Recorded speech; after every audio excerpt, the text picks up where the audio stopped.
In this series, we interviewed 5 amazing C-suite fintech leaders about the state of fintech in the age of AI and digital transformation. In this video, we ask, what are some of the biggest challenges your organization faces in integrating AI? This is the second video in this series, so if you missed video 1, check the description. So data connectivity is typically one of the places that we struggle with the most. And then the other one is we actually had to write, because every company is custom. Every company is operated differently. And so, yes, it really helps that we're using GAAP standards, so generally accepted accounting principles, helps us get to a really good starting point. But we still have to customize the application for every business. And I think that's the reality, is that that's not something I would expect an AI just to go figure out on their own, because most of that information isn't digital. It's in the heads of the people on your senior leadership team.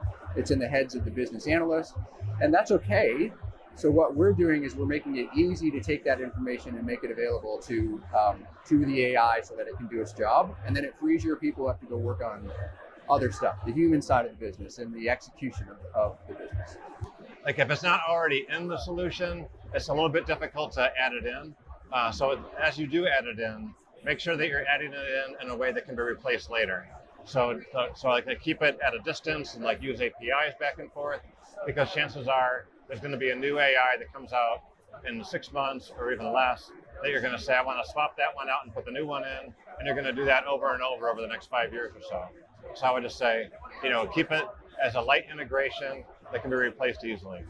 Well, the first place that we went with AI was pretty natural, and that was into the fraud and risk space. I mean, today, more than 80% of banks in the US already have AI built into their fraud systems.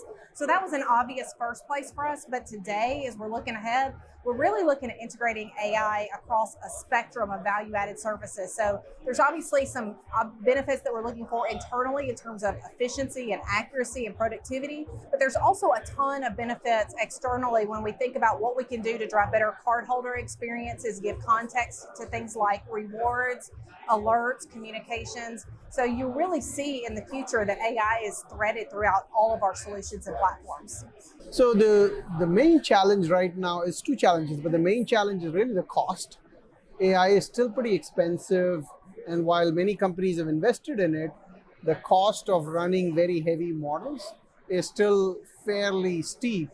And so we're kind of learning, improvising, and also waiting for those costs to come down, which undoubtedly they will.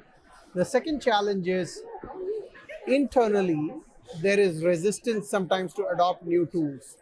So if you're an engineer who's done software development the old way, and we now tell you here, use generative AI, and you're much more productive, sometimes there is resistance. So the change management has been the other challenge, but we're working through both of those.